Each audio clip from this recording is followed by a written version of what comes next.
This is All India Radio, Power of Listening. Under this series, tonight we take you on a journey to the world of yet another magnificent facet of traditional Indian knowledge systems, Megh Vidya. In today's episode, we shall be focusing on the ancient Indian knowledge of weather forecasting. The expert on the show is Dr. Mrutyunjay Mohapatra, Director General of Meteorology, Indian Meteorological Department. Talking to him is Neha Tripathi, science communicator and writer. Stay tuned. Namaskar. It is often said that the best weather prediction is to look out of the window. But this looking out is not sufficient for accurate prediction. There is certain physics and more of expertise with equipments and machines needed to forecast the weather. While discussing this, I wonder how it would have been done in ancient times. Long before satellites began mapping the earth, weather forecasting was based on ancient wisdom, that is, the information given in ancient texts and knowledge. This Megh Vidya is really interesting. To bring out the facts and narrative of Megh Vidya, join me to welcome expert for today, Dr. Mrutyunjay Mohapatra. He is Director General of Meteorology at India Meteorological Department. Dr. Mohapatra, a very warm welcome to the show. Thank you. Let's start this discussion from the basic. How do you define weather forecasting, Megh Vidya, today, and how do you relate it to the early era? Weather forecasting is basically a process by which we identify the condition of the day in terms of the temperature, pressure, wind speed and direction, rainfall, relative humidity, etc.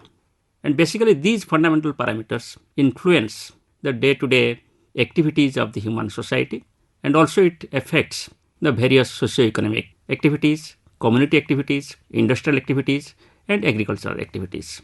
So therefore, from the very beginning, the human society has tried to observe this weather and also to predict this weather. As you know, at present we have got a very sophisticated system in the world for monitoring the weather with the help of the instruments like satellites, radars, automated weather stations, automated rain gauges, etc. And also we have got the numerical weather prediction modeling system based on high-performance computers to provide you the guidance about the weather for next few hours to next few days and a season and a decade. But if you go to the ancient era, when there was no instrumentation, when there was no tools and technique to either predict or monitor the weather events, the people basically depended upon their experiences about the day-to-day occurrence of weather. The traditional knowledge which accumulated with the human beings over the period of years helped the people in ancient era to predict the weather to come so that they can save their lives and properties.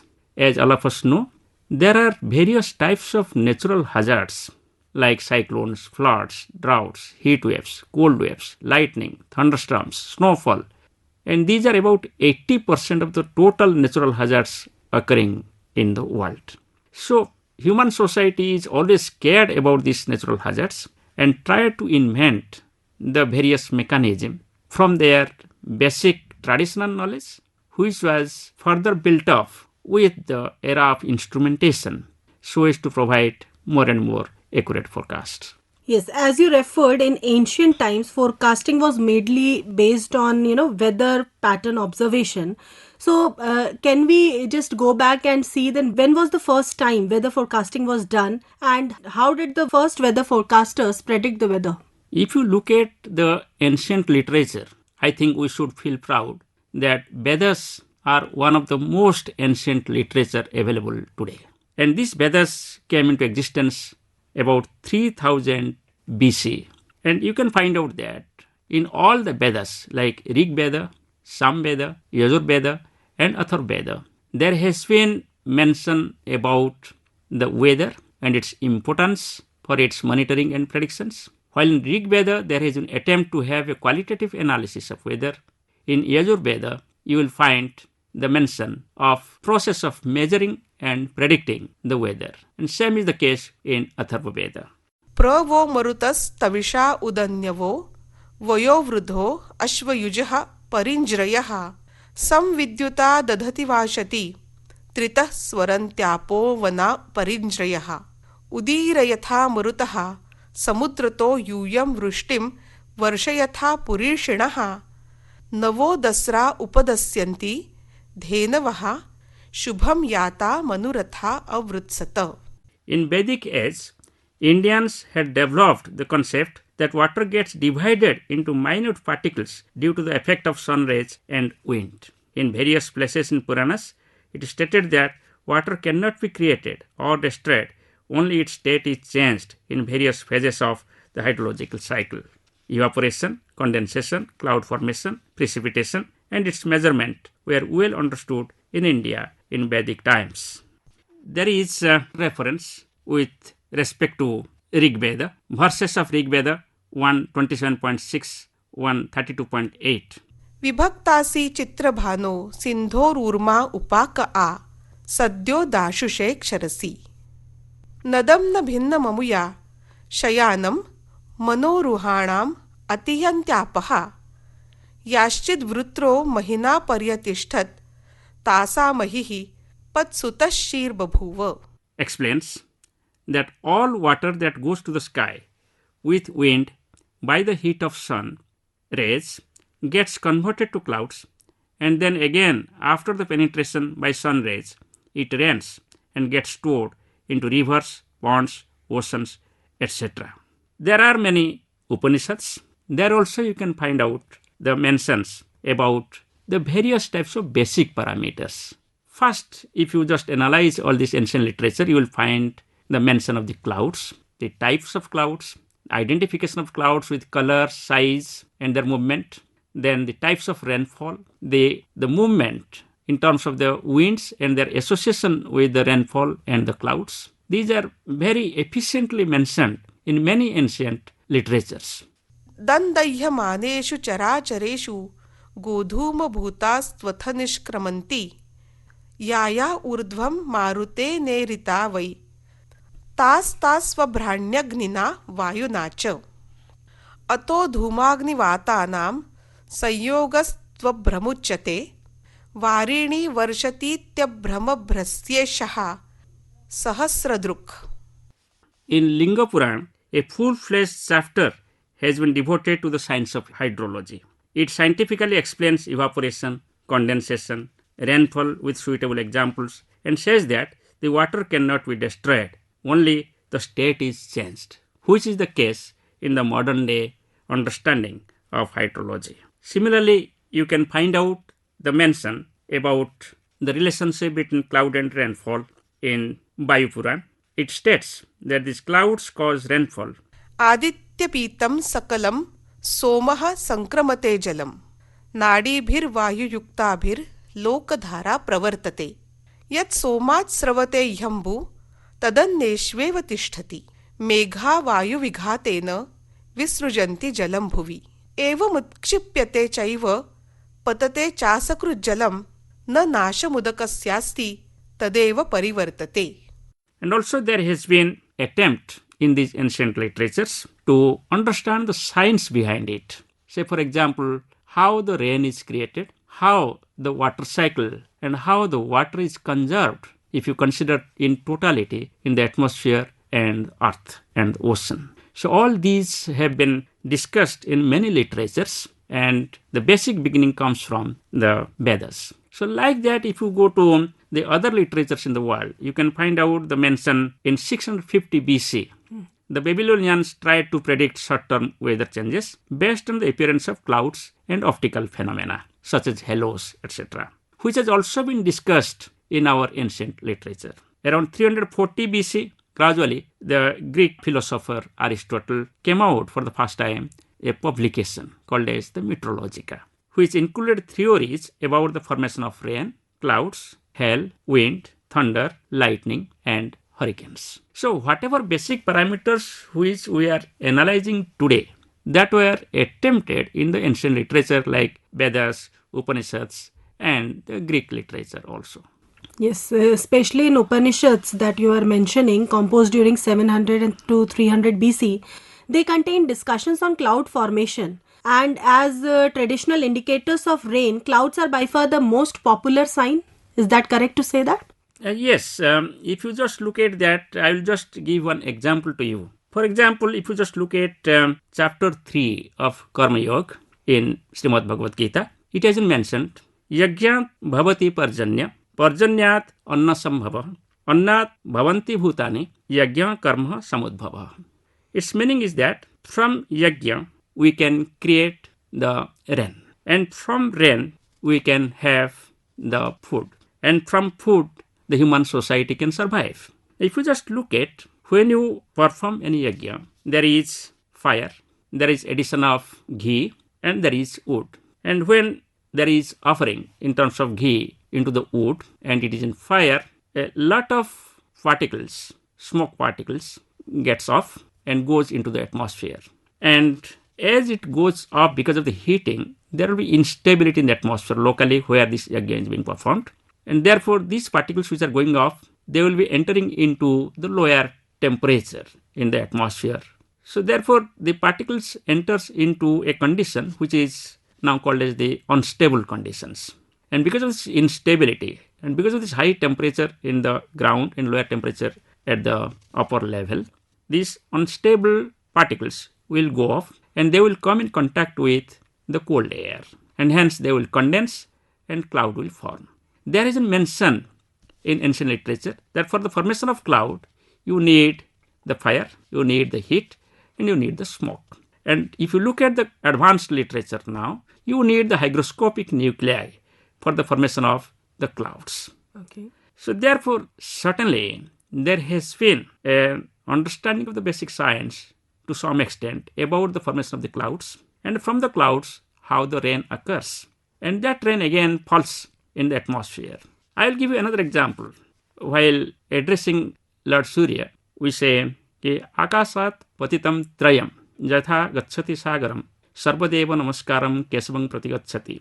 So it has been referred that we get three things falling from the sky. And if you look at the various types of precipitation which is falling into the surface of the earth, they are mainly in the form of rainfall, hailstorm, or mainly in the form of the snowfall.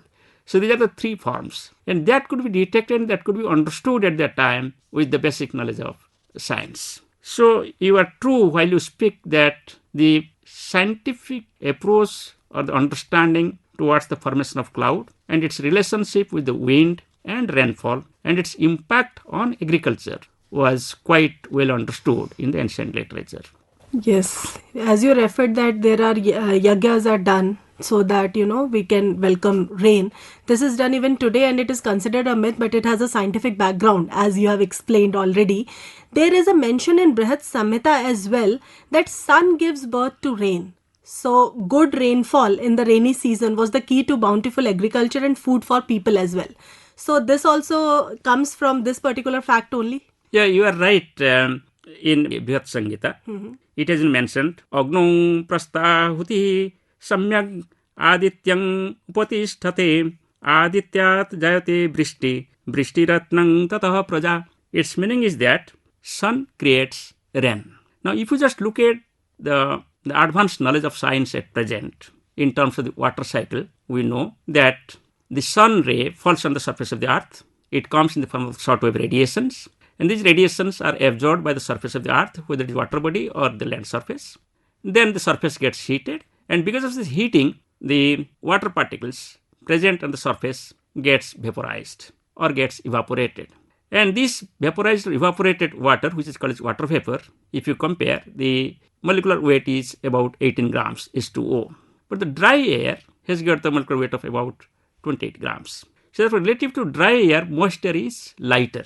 And hence, this water vapor which is released from the surface of the earth goes up. And as it goes up, it comes in contact with the colder air and hence it condenses and forms the clouds. And from that cloud again, it rains. So therefore, the entire water cycle, what we understand now in the form of this one, has been explained in the ancient literature. And you will be happy to know that in the emblem of India Meteorological Department, this has been quoted, Adityat Jayate Brishti. And it is completely scientific how sun is responsible for creating the rain. And in earlier sloka, as I told you, and rain is responsible for all types of agriculture and hence the food availability and hence the sustenance of the human society. This is astonishing to know that this water cycle was explained in the ancient literature itself. That's very nice. The cloud types, there are different types of cloud. There is a mention of this also in Upanishads. They say that there is something like Neelam and Varunam, two of the 9 type of clouds listed in Panchangs, that are considered to bring heavy rain, while Kalam and Pushkaram result in mild showers. You are true, Neha. When there was no modern day weather forecasting, basically the farmers were believing in Panchang. They were looking at the various nakshatras and lunar phase, and accordingly they were planning their agricultural processes, be it sowing or be it application of irrigation or application of fertilizer or harvesting. In the modern day, what we do actually, we have got a decision support system where we guide the agricultural farmers about the possibility of rain during next 15 days, utilizing all types of numerical weather prediction models. We also provide at what time they should go for irrigation, at what time they should go for pesticides or fertilizers. Certainly the basic knowledge at that time was known that which type of cloud can cause heavy rain, which type of cloud can cause light rain, which type of cloud is fog, etc. You are correct, Neha, when you say that they identified different types of clouds. I will say there were identification even 80 types of clouds. 80? You Yes. mean 80 Yes, type yes. of clouds? Okay. Even people tried, even medieval era, Chanakya's time, to identify the clouds in different regions, like clouds in moist area, clouds in hilly area, clouds in coastal area. So based on that, they related with the type of rainfall which can be expected. Dr. Mohapatra, as we are discussing, the study of weather pattern has also resulted in various techniques of rainfall forecasting, like we can predict, and what are the ancient weather prediction methods that you can highlight for us? Yeah, at present, India Meteorological Department has a seamless weather forecasting system. When I say seamless, that means we have a weather forecasting system to provide the weather information expected over a few hours to a few days, a few weeks, and for a season as a whole. In the spatial scale, we provide forecast at a particular station, what is going to occur, also over a particular block or a particular district, and over a meteorological subdivision. So by that way, we have a continuity from space scale and also the time scale. We term it as nowcasting, that's forecast for next few hours, then short to medium range forecasting, forecast for up to 7 days, then extended range forecasting, forecast for next 4 weeks, then seasonal forecasting, that is forecast for 1 month and the season. In ancient literature also you will find that there has been attempt to find out the type of rainfall which is expected. Because as we know now, almost about 55 to 60% of people in the country are dependent upon agriculture. But in the ancient era, it was completely dependent upon agriculture, 100%. So therefore, people in the ancient era started to find out the cause of rain and how can they predict it. So there is an attempt therefore to have a long-range prediction of monsoon. And you will find out the mention about the importance of monsoon by the great economist Chanakya. And also you can find out mention about Kalidasa in his book Megh. So there, Chanakya has demonstrated the requirement of accurate measurement of rainfall. Even he suggested how to measure rainfall. So he went for devising an instrument with which we can measure. And if you compare at that time of measurement and now, there has been advancement in instrumentation. But the basic concept was there at that time. And he measured as a volume of water expected or occurring. And now we are measuring the depth of water occurring at a particular place. And you'll be happy to know that based on all these observations at that time, they could find out what is the climatology of rainfall in the country. Say, for example, he found that amount of rainfall which occurs in the moist area like central India is about 24 dronas. And one drona is about 2.5 inch of rainfall. So now if I convert these 24 dronas, it comes about 150 centimeter of rainfall. And if you look at the climatologically normal rainfall, annual rainfall over say central part of the country starting with Odisha, Madhya Pradesh, Chhattisgarh, Gujarat, it is of the order of about 150 centimeters. That much accurate. That much type of assessment they could do. Mm-hmm. That means they could develop not only the weather information but also the climatological information. Similarly, they could also find out that monsoon will be good if we have good rainfall activity in the middle of the season and less rainfall activity in the beginning and end of the season. And which is true. In the present era, if you just look at monsoon season is June to September, and July and August are the most rainiest month in the season. So if you have got good rainfall in July and August, monsoon becomes good and agriculture becomes good. So that finding was there at that time. And regarding the prediction, yes, they could identify certain parameters with which they could predict the performance of rainfall. Usually, if you just look at the rainfall distribution in the country, about 70 to 90% of rainfall in the country occurs during monsoon season. And that season is from June to September, and it is followed by the retreating monsoon season, that is northeast monsoon season, which goes up to end of December. That means beginning of January, there is not much rainfall activity in the country till the beginning of June. So this 6 months period, you can say, or 5 months period, so it is almost dry period. And it is mentioned in different ancient literature that this 5 months period, they mention like that, this is the period of pregnancy of the atmosphere or the clouds. Then it delivers rainfall during the monsoon season. So they have quoted about 175 days with which the season develops for the monsoon season rainfall occurring in the country. That means you have to monitor the weather parameters or atmospheric parameters during the period from January to May to predict the rainfall during June to September. That was the idea at that time. Now, if you just look at the long-range forecast issued by IMD, what we do actually, we have got a dynamical forecasting system from 2012 onwards. Prior to that, we have a statistical regression method only. We also have the statistical method now.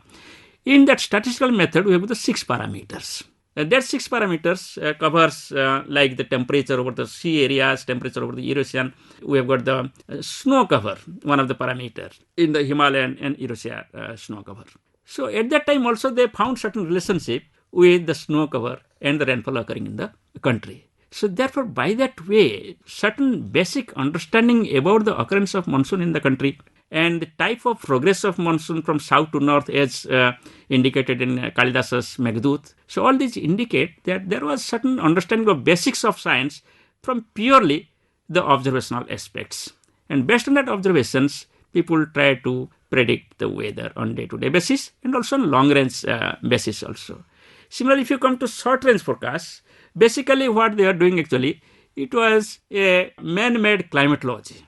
Based on the past experience and observations, they could find out if the cloud is of this type, it can rain like this. If the cloud is of that type, it can give to rain and thunder. Or if cloud is occurring in such a direction, then it can rain here or it may not rain there. So this type of clues were used by the ancient people to predict the weather. So which is fundamental, because if you just consider it, the clouds are nothing but the phenomena which is arising out of this water cycle, what I discussed. The movement of the clouds are governed by the winds. Now also we utilize the same concept to find out the movement of the clouds. If you look at the satellite image at present with INSAT 3D and INSAT 3DR, based on which we derive the winds, we use the same concept that we identify a tracer cloud, we follow that tracer cloud, by what speed and direction this cloud is moving, and based on that we say that is the wind speed and wind direction at that level of the atmosphere. So certainly the basic knowledge what we had in the ancient literature has helped to build up the modern science of meteorology.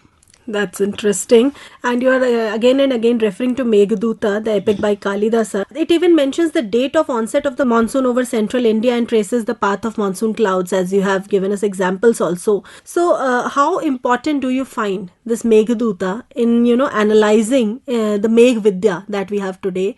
How do you see the importance of Meghdut? If you analyze the literature Meghdut, you will find that he has discussed about various types of clouds.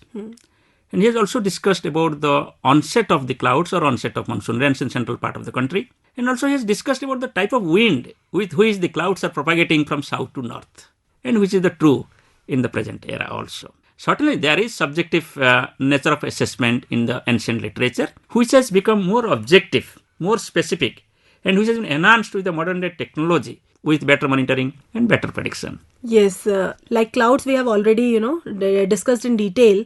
The other indicators, a couple of them that you have mentioned, there is snowfall and there is this wind. What have been the other prime traditional indicators of rain forecasting? You can help us highlight them. For rainfall forecasting, basically in the ancient literature, they decided two important parameters. One is the solar parameter, that is movement of the sun. Accordingly, the seasonal assessment of rainfall, as I told you, after 175 days, the cloud which is pregnant will deliver the rain. Then other one was the lunar cycle. Based on lunar cycle, they identified the various phases of the moon in terms of Krishna Paksha, Shukla Paksha, in terms of various tithis like Shravana, Pushkar, etc. And they try to correlate with the occurrence of rainfall in seasonal basis and also on short to medium range basis. Another aspect has been to identify the occurrence of weather in different months. For example, occurrence of weather in Margashira, Pausha, Magha, and its relationship with the rainfall during June to September, that is monsoon season. So all these have been possible because of the observations in a very specific manner by the ancient people and their analysis of these observations and accumulation of these facts which could be utilized at that time. When we come to measuring these rainfall, whatever you have referred to also, are there any such more instrumental background that you see around that time that was there apart from one of those that you have mentioned already? You are correct, Neha. That instrumentation developed over the period of time. Say, for example, considering the requirement of rainfall, people went for measuring the rainfall and devising the instruments. Like in Chanakya's case, a kunda was developed with a basic diameter, and that diameter changed over the period of time. But the basic concept is that same cylindrical instrument we are utilizing at present worldwide for measuring the rainfall. Of course, it has been more specific, more criteria has been added to take care of all the processes of rainfall like radiation, evaporation, vaporizations, etc. And thereby the quality of measurement has improved over the years. Similarly, so in the absence of, for example, to find out the duration of sunshine. So at that time there was Saura Ghadi. Okay, people could find out what is the duration of sunshine, at what time. They could measure the time. Konark, if you just go, you can find out time now also. Looking at that whale, you can have a rough estimate about the time. We have a long history, therefore, in developing a forecasting system which has a linkage starting from the ancient era like Vedas. And at present, if you just look at, we have marched forward from 1875, starting with synoptic meteorology, then climatology, and at present we have got a dynamic meteorological system to predict weather in a seamless manner with well-established observational platform, including two satellites, geostationary satellites, INSAT 3D and INSAT 3DR, with 33 Doppler weather radars in the country to provide real-time observations every 10 minutes. At the same time, India has also come up with the prediction system with the basic understanding to enable the people and various stakeholders to utilize this information for improving their socio-economic conditions and also to keep themselves safe from the various types of disasters. No doubt we have traveled a long way, and now we also have a detailed account of ancient wisdom explained by our guest for today, Dr. Mrutyunjay Mohapatra, Director General of Meteorology at India Meteorological Department. We thank you for your valuable contribution to the episode on Megh Vidya. Thank you. Ancient Indian knowledge of weather forecasting, Megh Vidya. You heard the 21st episode of our all-new series on traditional Indian knowledge systems, Power of Listening. The expert on the show was Dr. Mrutyunjay Mohapatra, Director General of Meteorology, India Meteorological Department. Talking to him was Neha Tripathi, science communicator and writer. We hope you enjoyed it. This series has been conceptualized by Shashi, Shekhar, Vempati, CEO Prasar Bharati, and produced by Vinod Kumar. Special thanks to Amol, Parth and Randhir Thakur for their contributions.